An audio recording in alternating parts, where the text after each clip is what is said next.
We know what he did. We know how he did it. John, you've been on top of the story for years. What is your theory on the great unanswered question, which is, why did he do it? So it's a great question. I think anyone looking at the list of purchases that he made, there is something always quite sad about it. You've got to wonder about the guy's state of mind. It doesn't really talk of someone with a full and happy life when you look at all these bizarre purchases of, you know, ever more luxurious salt and pepper shakers and things like that. So, you know, I think there does seem to be a facet of this which has to do with his state of mind, and you know, it doesn't strike you as the sort of the actions of a particularly happy man.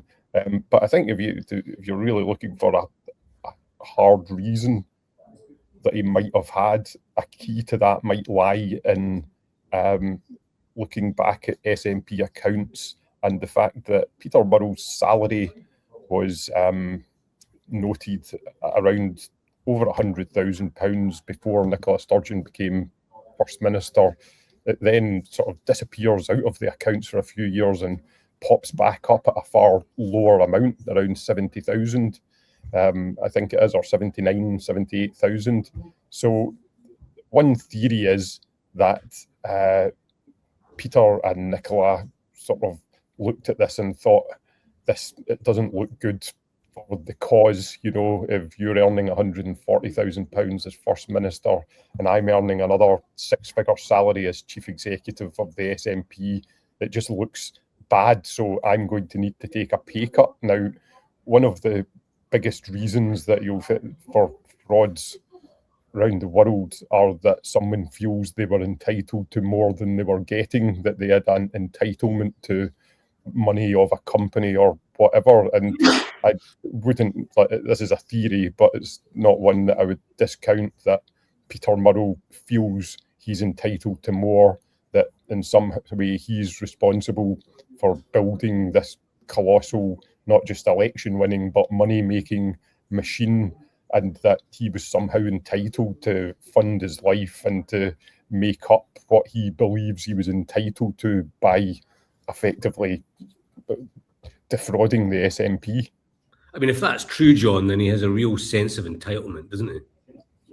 Yeah, I mean, that's kind of what it looks like, doesn't it? He's this guy who didn't really get to be in the limelight much, but he sort of feels like the success of the SNP was all down to him. He had been the chief executive from, 2001. Over this period, they've gone from being a tiny organisation with very little money to this behemoth, you know, filling the hydro. They've got millions of pounds rolling in donations.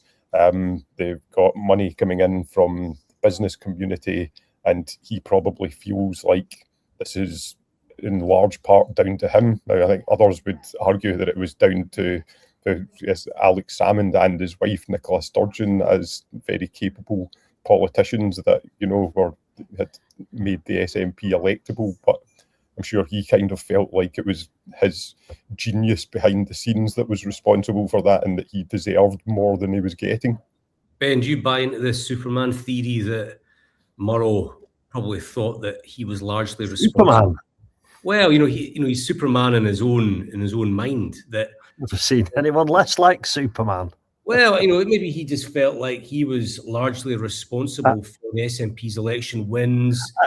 Yeah, I mean, pay cut and then made it up in other ways. Criminal. I think John is onto something there. I mean, had he had a similar career in the private sector, he would have earned vast sums. I mean, if he'd taken an underperforming private company and transformed it in the way that he appears to have transformed the SNP, he would have been a millionaire. He would have been a very, very wealthy man.